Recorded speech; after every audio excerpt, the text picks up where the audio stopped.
Nesta aula eu ensinarei a vocês como fazer o correto dimensionamento dos cabos conforme a NBR 5410.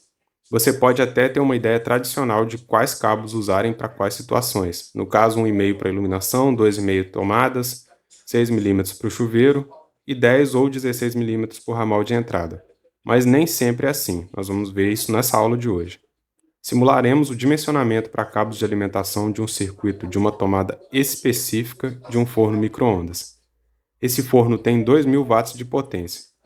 Como a potência é tão alta, obviamente a tomada é do modelo que suporta até 20 amperes.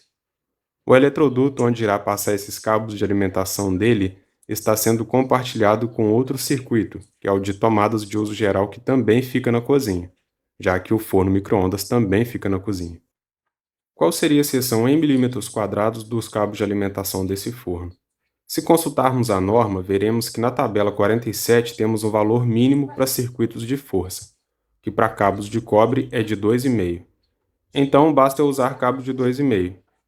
Com certeza ainda não posso afirmar que são cabos de 2,5. Essa definição da norma é apenas uma seção mínima de cabos. Foi feita para evitar o subdimensionamento, ou seja, para ninguém sair por aí colocando cabos de 1,5, por exemplo, para tomadas. Ok, mas o que eu preciso saber antes de dimensionar esses condutores? Primeiro, a corrente desse forno micro-ondas, que é a corrente de projeto. Já disse que a potência é de 2.000 watts, e para sabermos a corrente, precisaremos saber a tensão, que no nosso caso será 127 volts. 2.000 watts dividido por 127 volts, teremos 16 amperes aproximadamente. Por que eu coloquei aproximadamente? Porque esse 127 pode variar, às vezes é 130, às vezes é 125.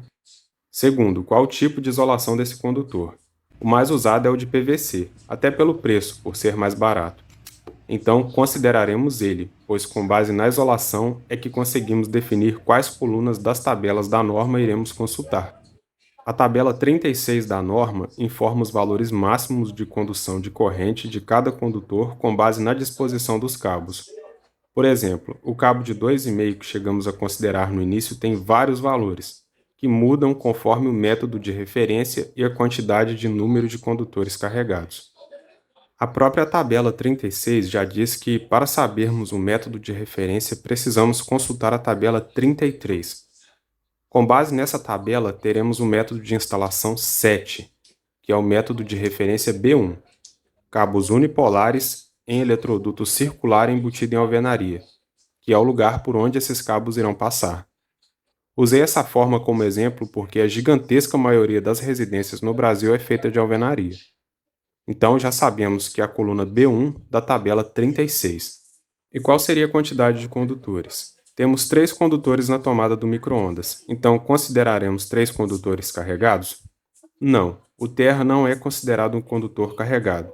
Conforme tabela 46, monofásico a 3 condutores, consideramos apenas 2 condutores carregados.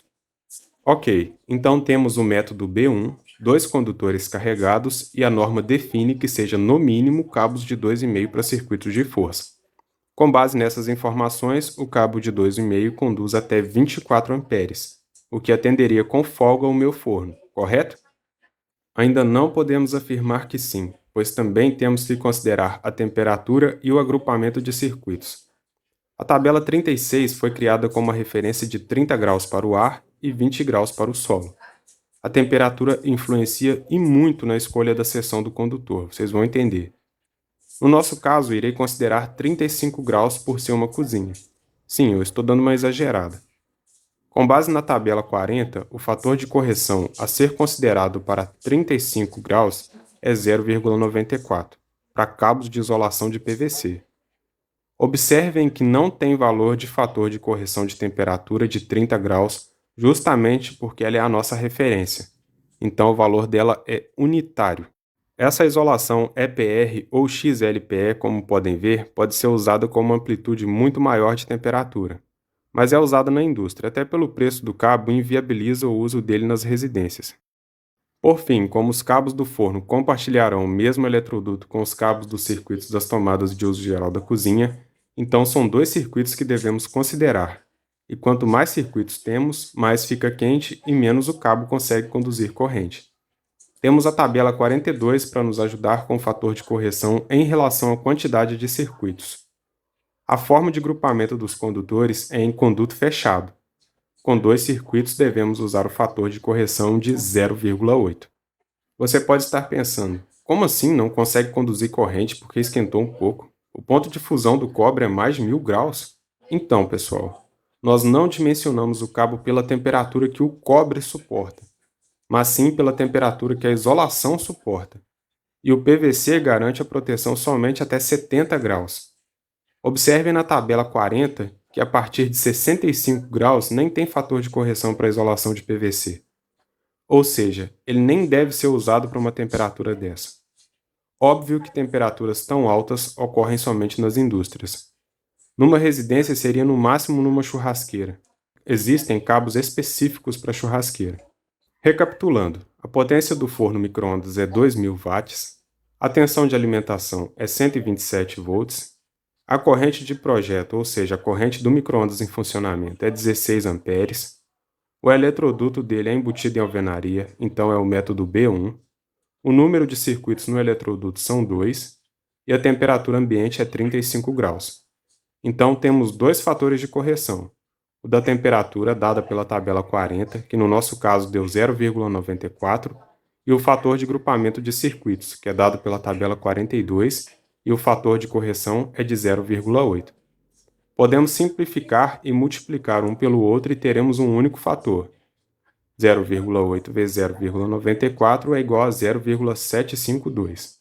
Agora que temos o fator de correção, basta multiplicar os 24 amperes que encontramos para o cabo de 2,5 na tabela 36 por 0,752 e teremos 18,05 amperes. Notou o tanto que a temperatura influencia na condução de corrente do cabo? Bom, 18 amperes continua atendendo a nossa demanda, pois a corrente do forno é de 16 amperes, correto? Infelizmente não. Está faltando o disjuntor, que deve ter a capacidade de corrente maior do que a corrente do equipamento, no caso o forno. Os valores de corrente dos disjuntores comercialmente comuns são 10, 16, 20, 25, 32, 40, 50, 63 e 70 amperes. Até deixei aí a aplicação de cada grupo para facilitar. Os mais próximos da nossa demanda são os disjuntores de 16 e 20 amperes.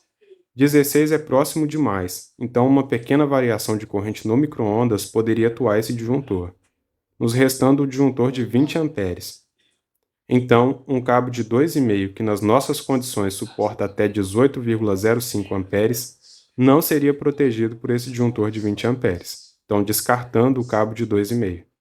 O próximo cabo que tentaremos será o de 4 mm, que conduz 32 amperes no método B1 a 2 condutores carregados. Aplicando nele o fator de correção que encontramos de 0,752, teremos 24,06 amperes, ficando acima do disjuntor de 20 amperes. Então, o cabo correto de ser usado para esse forno é de 4 mm. Agora sim finalizamos. Pessoal, sejamos realistas. Ninguém faz isso no dia a dia, somente um projetista de circuitos elétricos. Uma dica que eu passo para vocês. Os cabos de 2,5 atendem muito bem as tomadas de uso geral da residência. Mas se o equipamento a ser ligado na tomada passou de 2.000 watts, então usem logo cabos de 4 mm. Já o chuveiro, usem cabos de 6 mm até 35, 36 amperes. Passou disso, coloquem logo os cabos de 10 mm. Fazendo isso, vocês já evitam qualquer erro de subdimensionamento de condutores. Nas aulas práticas é que vai dar para mostrar para vocês de forma mais realista a seção desses condutores, as conexões que eu vou fazer no quadro de distribuição, nas tomadas, nos interruptores e nos equipamentos. Valeu, pessoal, até a próxima aula.